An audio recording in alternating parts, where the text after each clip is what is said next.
The deal is off. You can't do this! Please, let's talk. There's nothing to discuss. Get out. Wait, we can fix this. This is a mistake. Leave now. What? This can't be real! Oh my God, what have we done?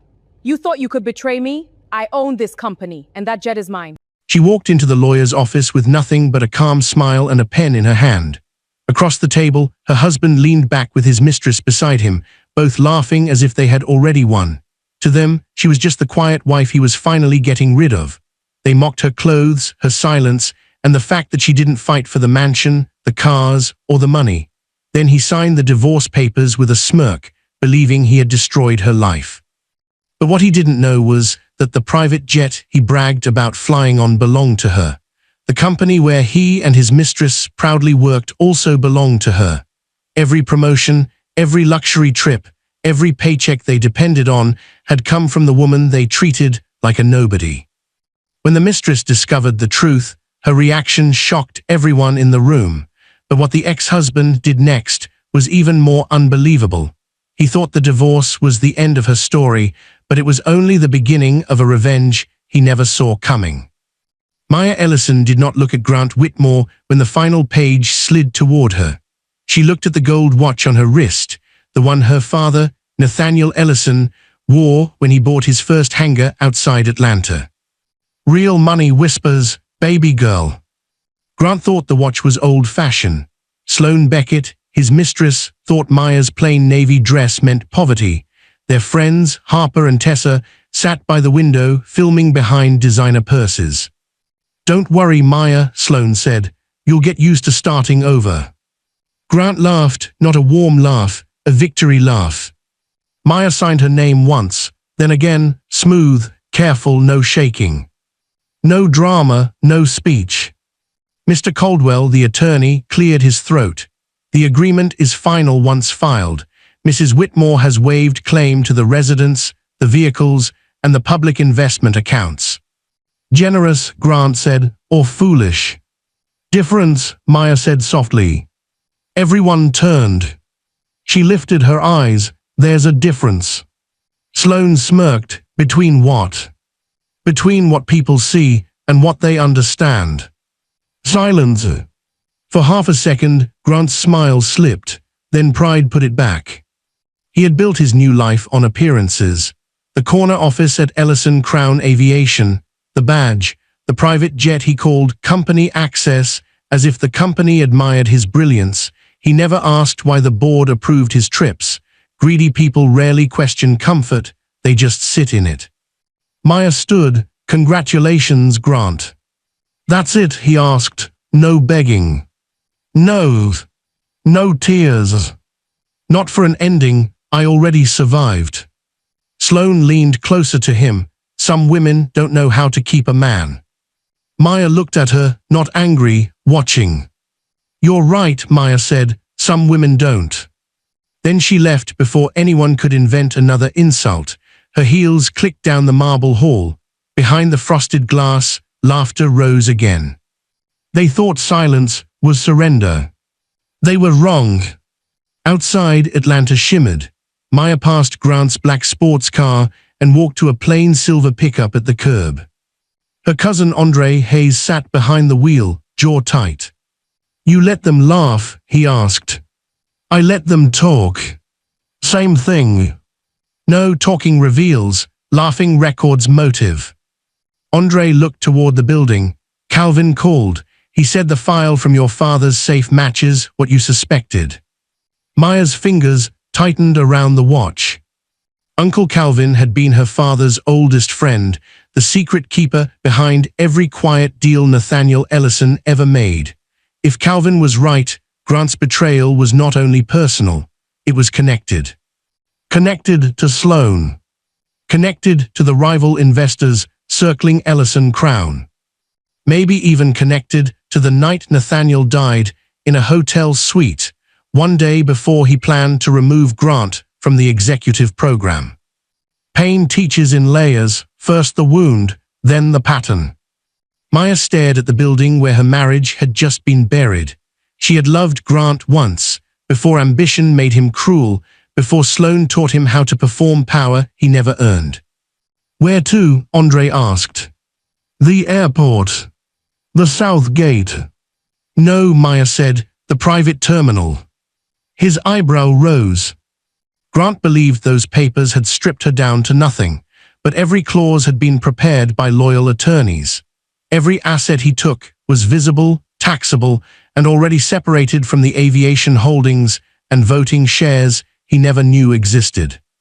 The divorce papers were not surrender. Protection. At the private terminal, the Ellison Crown jet waited under the sun, white and silver, quiet as a secret. Captain Brooks greeted her with a respectful nod. Ms. Ellison, your jet is fueled.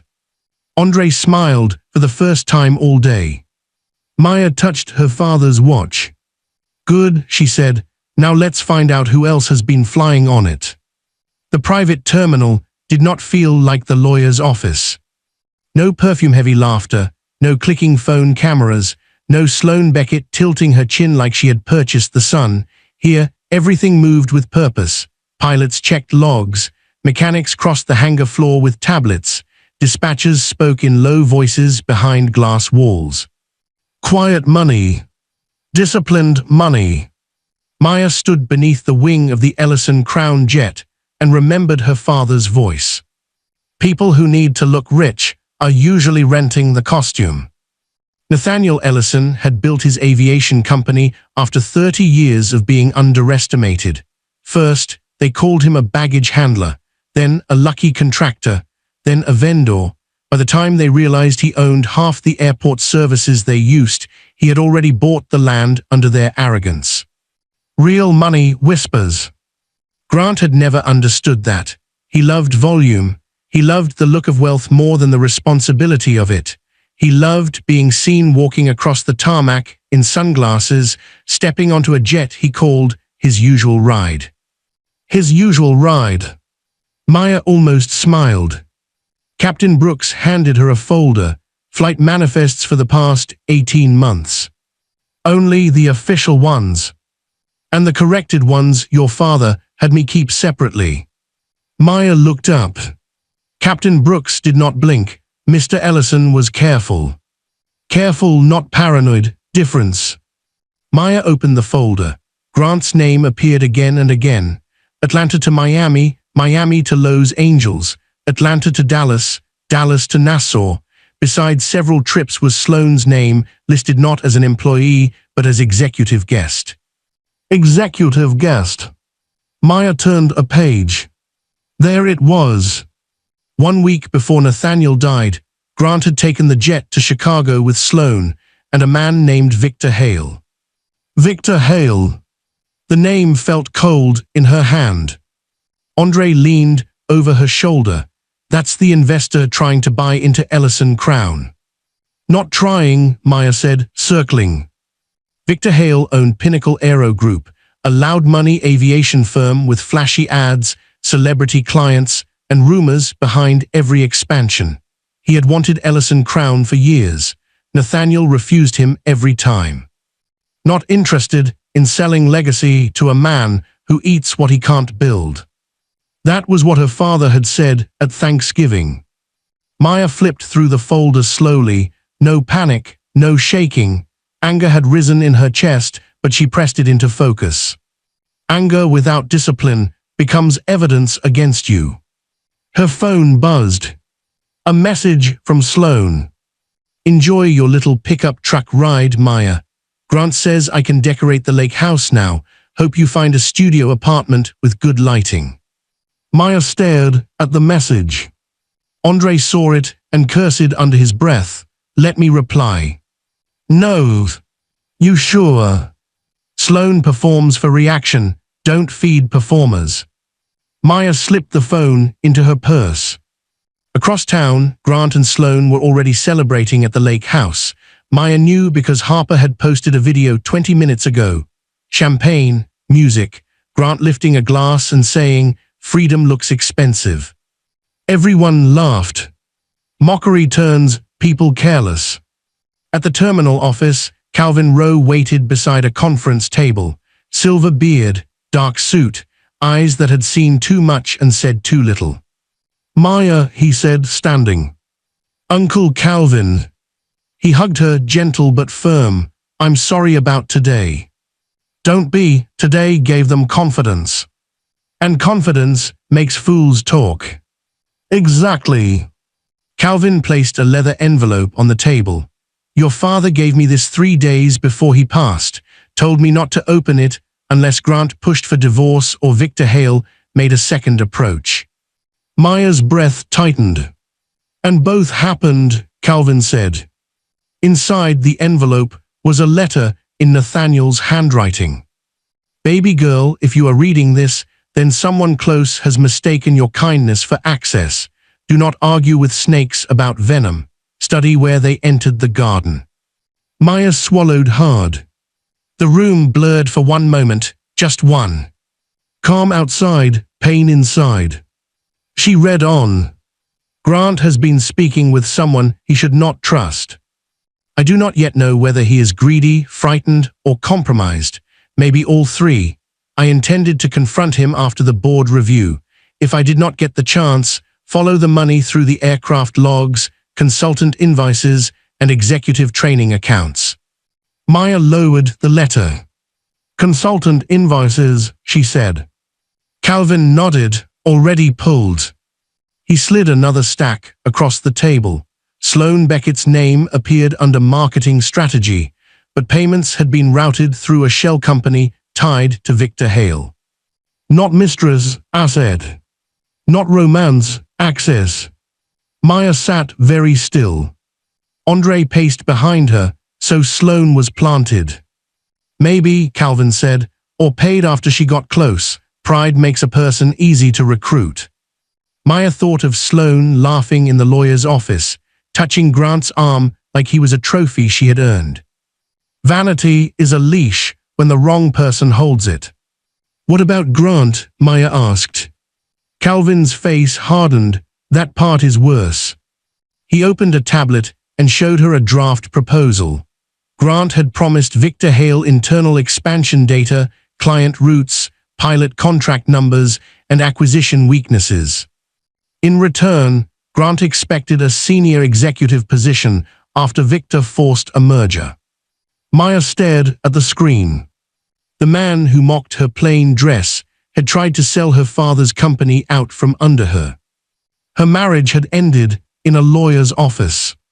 But the betrayal had begun in boardrooms. And does Grant know I own controlling shares? She asked. Calvin shook his head. No, your father kept your ownership shielded through the trust. Grant believes the board controls the company. Good. Andre stopped packing. Good. Maya stood and walked to the window overlooking the jet. Grant thought the divorce made him free. Sloan thought humiliation made her powerful. Victor thought grief made Maya distracted. They thought wrong.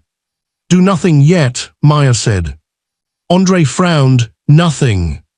Nothing loud. Calvin's eyes warmed with recognition. Nathaniel's daughter, same patience, same steel. Maya turned from the glass. Let Grant come to work tomorrow, she said. Let Sloan come smiling. Let Victor think his door is opening. And then, Andre asked. Maya touched her father's watch. Then we let them discover who signs the checks. Grant Whitmore arrived at Ellison Crown Aviation the next morning wearing a navy suit, polished shoes, and the kind of smile men use when they believe the world has finally admitted they are special. He stepped through the glass entrance like he owned the building. He did not. Sloan Beckett walked beside him in a cream blazer and red heels, sunglasses still on though they were indoors. She carried herself like a woman who had won a prize. She had not. At the reception desk, two assistants looked up, then looked back down quickly. They had all seen Harper's video from the lake house. The champagne, the jokes, the part where Grant toasted to upgrading from quiet misery to luxury. People heard more than the proud realized. Sloan leaned against the desk. Morning, Ava, tell marketing I'll be late to the campaign meeting. Grant and I have executive business. Ava's smile was professional, not friendly, difference. Of course, Ms. Beckett. Grant adjusted his cufflinks. Also, check if the Gulfstream is available this weekend, Miami.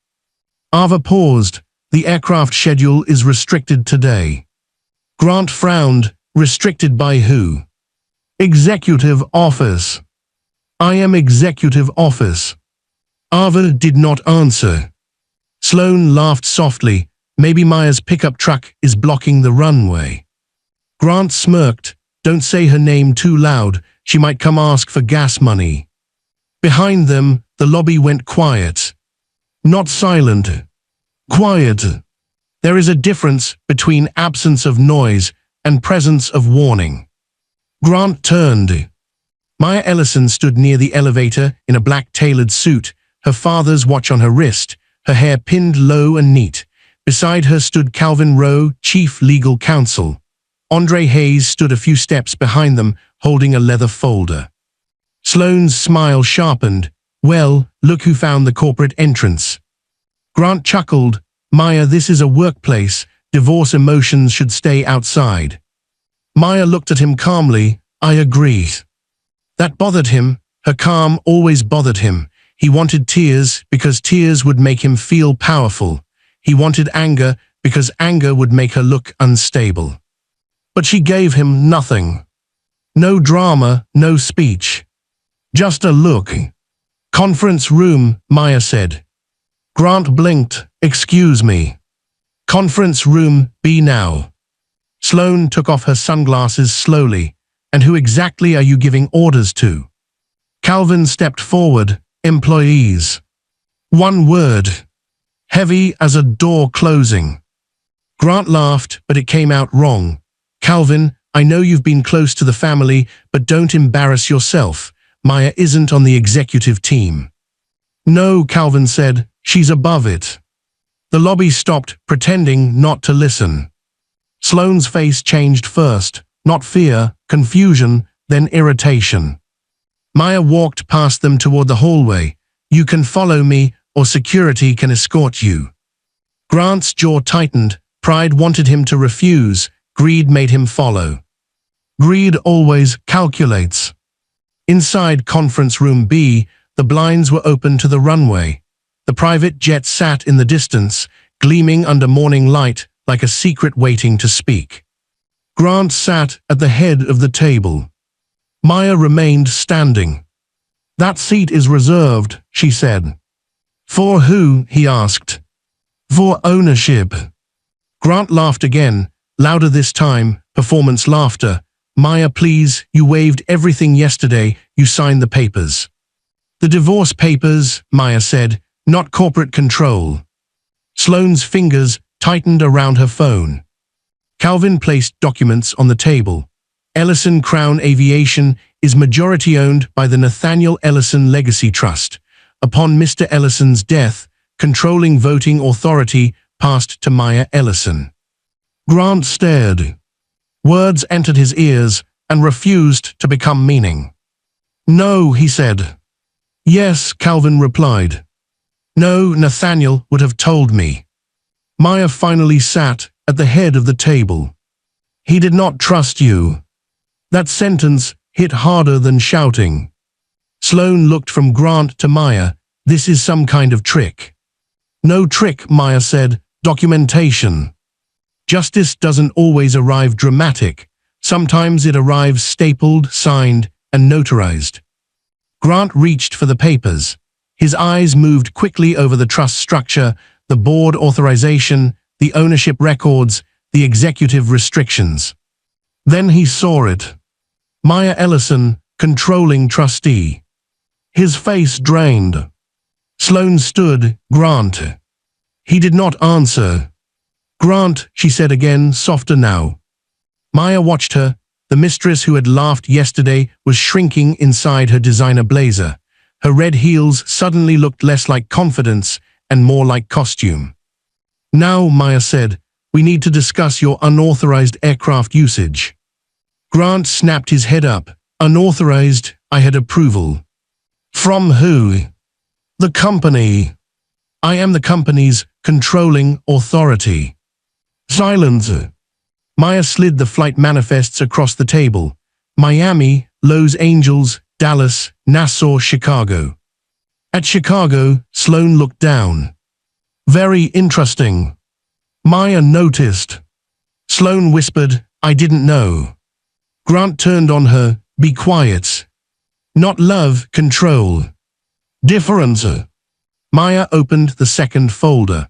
We also need to discuss confidential data shared with Victor Hale.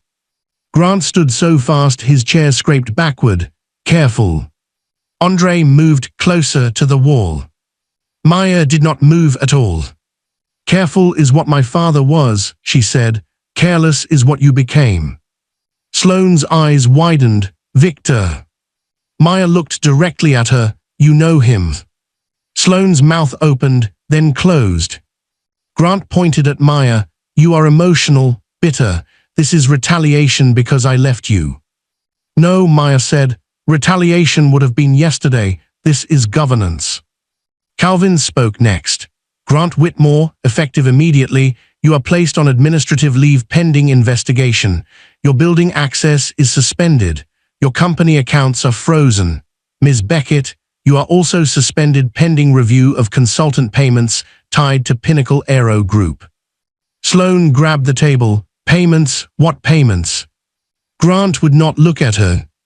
And that was when Maya saw the first crack. Sloane had been cruel, proud, willing to humiliate another woman, but maybe she had not known the entire game. Pride turned into vulnerability. A dangerous transformation. Grant leaned close to Maya, lowering his voice. You don't know what you're doing.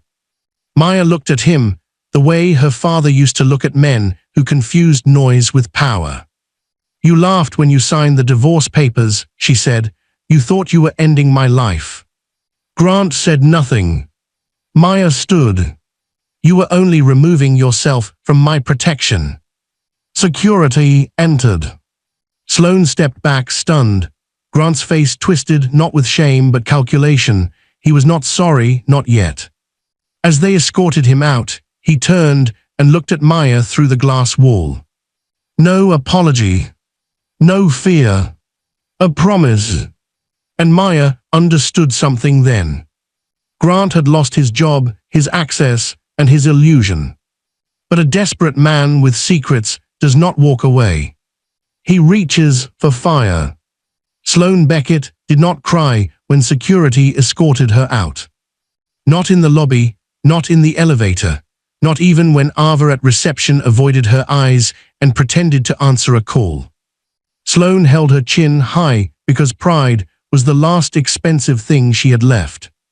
But inside her car, behind tinted windows, her hands began to shake. Payments. Consultant invoices. Pinnacle Aero Group. She opened her banking app and searched the name Maya had mentioned. At first, nothing. Then she remembered the side company Victor Hale's assistant had told her to use. Bright Path Media Solutions. A harmless name. A pretty lie. Sloane searched again. There it was, monthly deposits, 5,000, 7,000, 12,000 after the Chicago trip. Her stomach twisted. She had told herself Victor was simply impressed with her marketing eye. He said Grant was underappreciated, that Maya was cold, that Ellison Crown needed fresh leadership. He said Sloane could help Grant become the man he was meant to be. Help. That was the word manipulators used when they wanted someone to sell themselves cheaply. Sloane gripped the steering wheel and remembered the first time Victor approached her at a hotel lounge after an aviation conference. He wore a silver watch and spoke like every room belonged to him. You're smarter than your title, he had said. She believed him because she wanted to. Vanity is hunger wearing perfume. Her phone rang. Grant. She let it ring twice before answering. Did you know? Where are you? He snapped. Did you know those payments were from Victor? Silence. Not confusion. Calculation. Sloane's chest tightened. Grant. You need to calm down. I asked you a question. And I said, calm down. There it was, the voice he used when she stopped being decoration and became inconvenience. Was I a setup? She whispered. Grant exhaled sharply. Don't be dramatic. Was I? You wanted a better life, didn't you? Sloane went still. That answer was worse than yes. You used me. You used me too, Grant said. Don't act innocent. You loved walking into that lawyer's office. You loved laughing at her. Sloane flinched. Because he was right. Not completely, but enough. Guilt has a way of finding the exact chair in your heart and sitting down.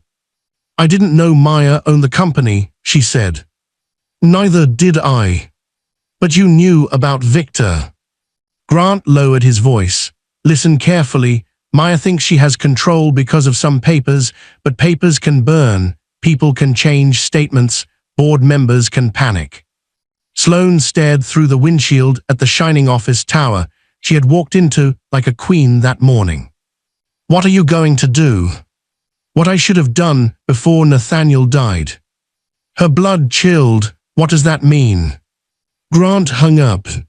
For a long moment, Sloane could not move. Then she did something she never imagined doing. She drove to Maya. Not the lake house, not Grant's penthouse, not Victor's hotel. Maya.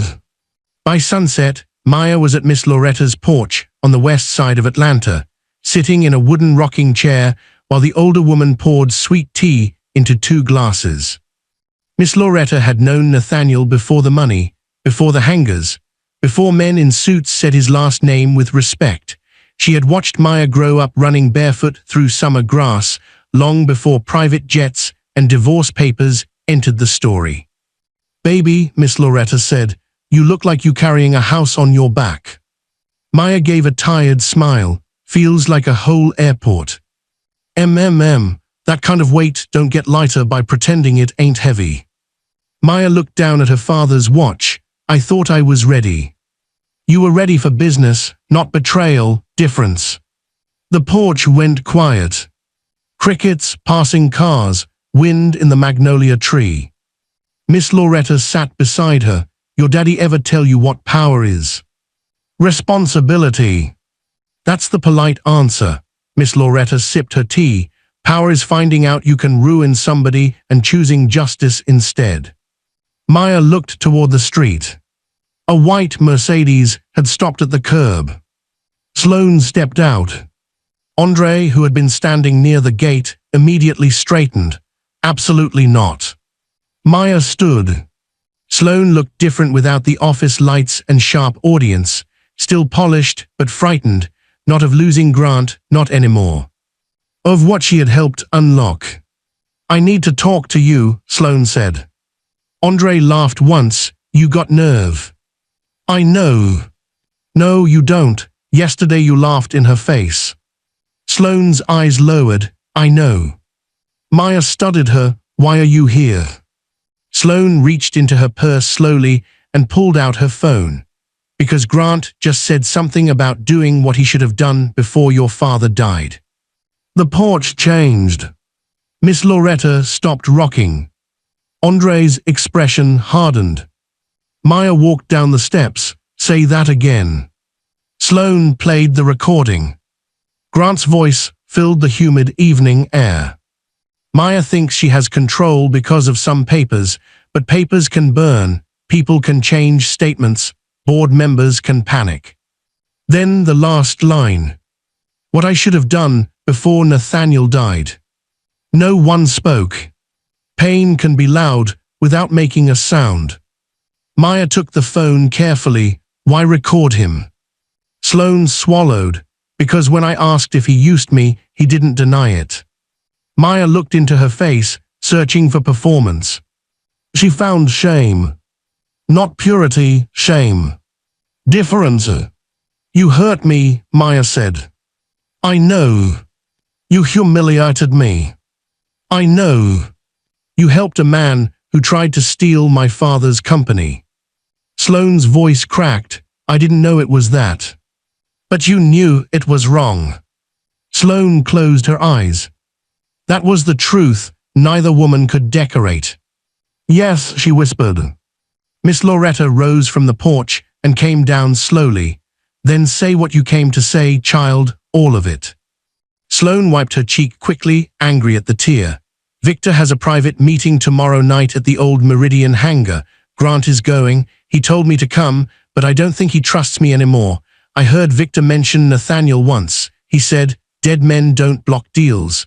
I thought he was just being cruel. Maya's breath caught. Andre cursed. Sloane continued, shaking now. There's more.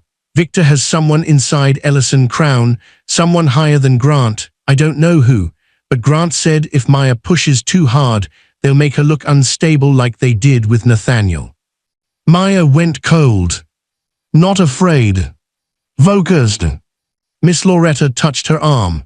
Baby, listen to me. Don't run into that hangar with grief driving. Maya nodded slowly. No drama, no reckless move. Evidence. Strategy. She handed the phone back to Sloane. Send that recording to Calvin, then give Andre every message, payment, invite, and name you have. Sloane nodded, and Grant. Maya looked toward the darkening sky. Grant thought desperation gave him courage. Victor thought secrets made him untouchable. Whoever sat inside her company thought legacy could be stolen through fear. They were wrong. Grant wants a fire, Maya said, so we'll give him a room full of cameras. The old Meridian hangar sat on the far edge of the airport, where the lights were dimmer and the cameras were older. At least that was what Victor Hale believed. He arrived at 9:12 p.m. in a black town car with tinted windows. His shoes touched the concrete like he was stepping onto land he had already purchased. 2 assistants followed him, carrying leather cases. Grant arrived 7 minutes later, no suit jacket, tie loosened, anger written across his face. Anger makes impatient people honest. Maya watched from a security room inside the active terminal, 2 buildings away. Beside her stood Calvin, Andre, Captain Brooks, and Uncle Reggie Ellison, her father's younger brother. Reggie had appeared that afternoon with a duffel bag, a flash drive, and eyes full of old grief. You look just like your daddy when you're trying not to break, he told Maya. She hugged him hard. Why didn't you tell me there was more? Because Nathaniel made me promise to wait until the snakes showed teeth. Now the snakes were on screen. Multiple camera angles showed the hangar interior, Victor near the center, Grant packing, a third man entering through the side door. Calvin leaned closer to the monitor, board member Samuel Price. Maya felt the name land. Samuel Price had kissed her forehead at her father's funeral. He had called Nathaniel his brother. He had stood beside Maya and said, "Anything you need, I'm here." Betrayal wears familiar voices. Reggie's jaw tightened. Sam been hungry since '98. Maya looked at him. Reggie nodded slowly. Your father beat him on the first airport service contract. Sam smiled in public and bled envy in private. On the screen, Victor opened one of the leather cases and removed documents. We need a board emergency motion, Victor said. Maya Ellison is emotionally compromised, recently divorced, unstable, acting out of personal revenge. Grant crossed his arms. I told you she'd move fast. Samuel Price adjusted his glasses. Fast is fine, reckless is better. If she suspends too many employees, we claim fiduciary concern. Victor smiled, and once the court appoints temporary oversight, Pinnacle offers rescue financing. Not a merger. A takeover. Maya's hands stayed at her sides. Calm outside, storm inside. Andre whispered, they plan to use your pain as evidence. Not just her pain, Reggie said. He plugged the flash drive into a secure laptop. A scanned file appeared, Nathaniel Ellison's private notes. Reggie pointed to a line. Before your father died, Sam and Victor tried to force him into signing a medical competency review, claimed he was forgetting meetings, misplacing numbers, acting paranoid. Maya stared at the screen. They made him look unstable. They tried, Reggie said. Your father started collecting proof, then he died before the board hearing. No one said the darker thought aloud. They did not need to. In the hangar, Grant slammed a hand on a crate. I want my position guaranteed. Victor looked amused. You'll get a title. A real title. You'll get what you're useful enough to deserve. Grant froze. There it was. The same voice Grant had used on Sloane, control passing downward.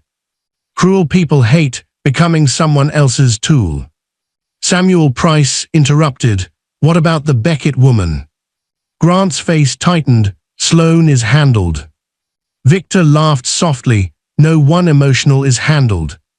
Behind Maya, the door opened. Sloane stepped into the security room, escorted by Ava from reception. Her face was pale, but she stood straight. Maya had not invited her there for comfort.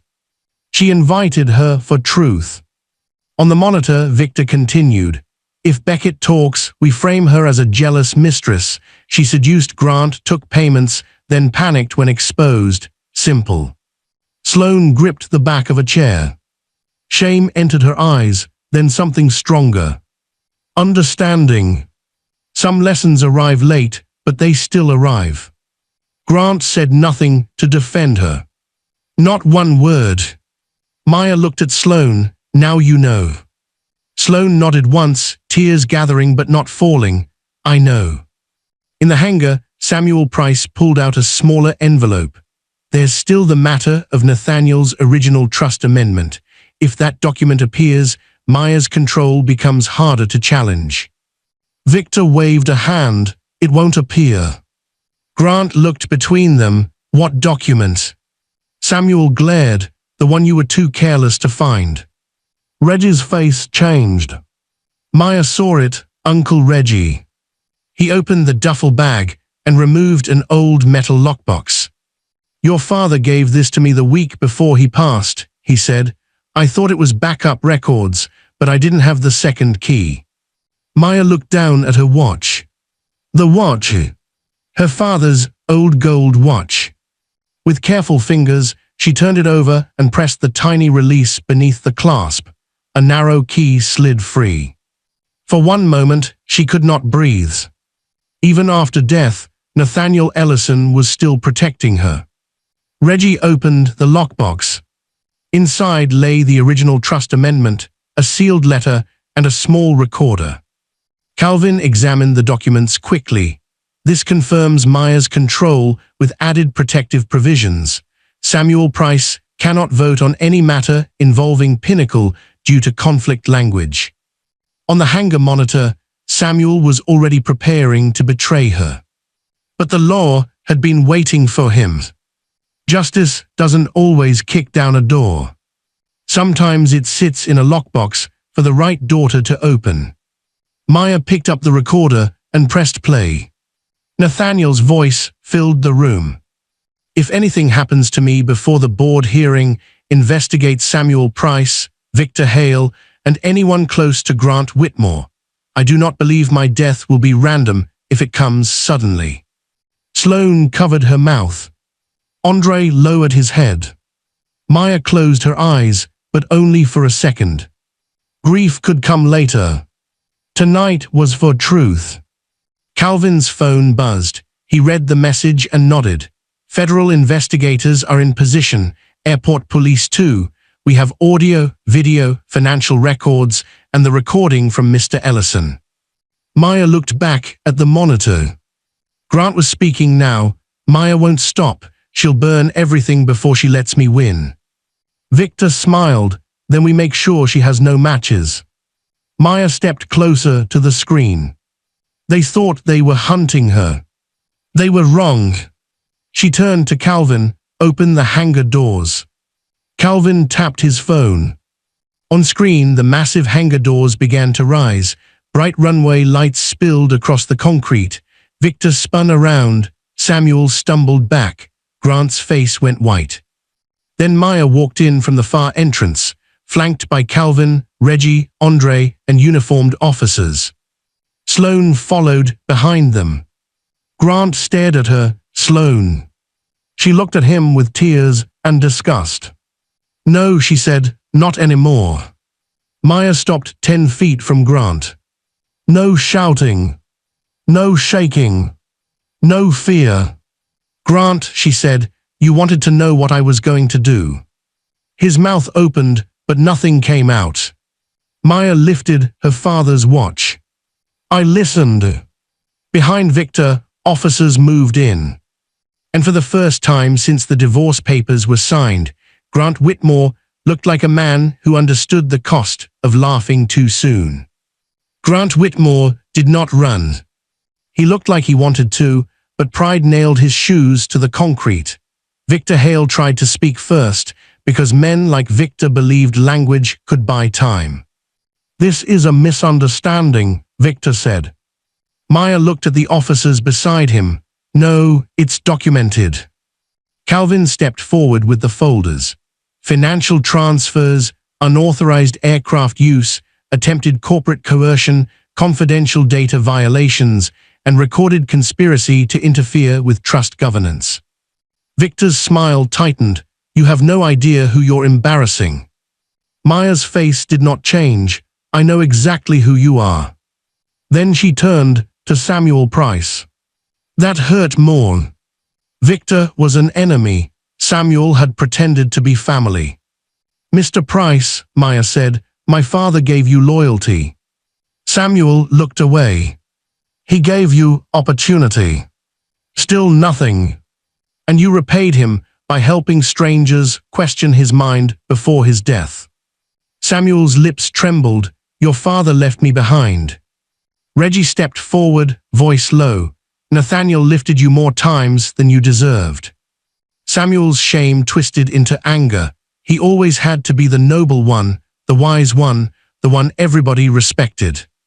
Maya nodded slowly. There it was. Not business. Envy. Some betrayals wear suits, but underneath, they are still small and jealous. The officers escorted Samuel and Victor toward the waiting vehicles. Victor kept talking. Samuel stopped talking completely. Grant remained. He stared at Maya as if seeing her for the first time, not the quiet wife, not the woman in the plain dress, not the one he laughed at while signing divorce papers. The owner. The protector. The daughter of Nathaniel Ellison. Sloane stood several feet behind Maya, arms wrapped around herself. Grant looked at her. "You did this." Sloane's voice was steady. "No, you did." His face hardened, then softened, then broke into something Maya had never seen from him before. Desperation. He stepped toward her. Andre moved immediately, but Maya lifted one hand. Grant stopped. "Maya," he said, voice shaking, "listen, I made mistakes." "No," Maya said, "mistakes are wrong turns. You built a road." "I was angry. You were greedy. I felt invisible beside your family. You were welcomed by my family." His eyes shined, but Maya did not trust the tears. Some people cry because they are sorry. Others cry because consequences finally learned their address. Grant looked toward the jet outside the hangar, its lights glowing in the night. "I loved you," he whispered. Maya's chest tightened. Once that sentence would have moved her. Once she would have searched his face for the man she married. But betrayal is a teacher. It does not erase love. It teaches love where not to stand again. "You loved what you thought I could make you look like," she said. Grant lowered his head. Then he did the unimaginable. He dropped to his knees. Right there on the hangar floor, in front of officers, executives, Sloane, Calvin, Reggie, and the cameras he never knew were watching. "Please," he said. "Don't let them take everything. I'll testify. I'll give you Victor. I'll give you Samuel. I'll tell them whatever you want." Maya looked down at the man who had laughed while divorcing her. No victory smile came. Only sadness. Because seeing someone become small is not healing. Justice is not the same as cruelty. You will tell the truth, Maya said, not whatever I want, the truth. Grant nodded quickly, yes, yes. And after that, you will live with what it costs. His face crumpled. That was the part he had not planned for. The next months did not move like a movie, no instant ending, no magical repair. Investigations took time, depositions took time, headlines came and went. Victor Hale's empire cracked under the weight of its own records. Samuel Price resigned before he was formally removed. Grant testified, but testimony did not wash him clean. Truth is not soap. Sloane testified too. She gave every message, every payment, every meeting detail. She lost her job. She lost the life she had tried so hard to perform, but for the first time in years, she stopped performing. One afternoon, she came to Miss Loretta's porch with no designer sunglasses, no sharp smile, no Grant. I don't expect forgiveness, she told Maya. Maya sat beside her, watching the street. Good, Maya said, expecting it ruins the point. Sloane nodded, tears in her eyes. I was cruel because I wanted to feel chosen. Maya looked at her then. That was not an excuse. But it was truth. Then learn to choose yourself without destroying another woman, Maya said. Sloane took that lesson and carried it. A year later, Ellison Crown Aviation opened the Nathaniel Ellison Flight Cooperative, training young black pilots, mechanics, dispatchers, and aviation entrepreneurs. Maya stood on the same tarmac where Grant once bragged about his usual ride. This time, children from Atlanta schools toured the hangar. Students touched aircraft wings with wide eyes. Young women asked questions about engineering. Young men asked how to become pilots. Parents cried quietly near the back. The jet was no longer just a symbol of hidden wealth. It was a classroom, a promise, a door. Maya stepped to the microphone, wearing her father's watch. People often think legacy means what you keep, she said, but my father taught me legacy is what you protect, what you build, and what you pass on. Miss Loretta sat in the front row. Reggie stood beside Calvin. Andre smiled near the pilots. Sloane stood at the edge of the crowd, helping register students as a volunteer. Quietly, humbly, no cameras. Maya saw her. Sloane gave a small nod. Maya returned it. Not friendship. Not forgetting. A beginning. Later, after the ceremony, Maya walked alone to the jet. She placed one hand against the smooth white body and looked up at the evening sky. Grant had thought the divorce papers were the end. Victor had thought grief made her weak. Sloane had thought status made her powerful. They were all wrong. Silence had been strategy. Pain had been education. Revenge had become purpose. Maya smiled softly as the hangar lights came on behind her. Real money whispers. But legacy teaches the whole world how to listen.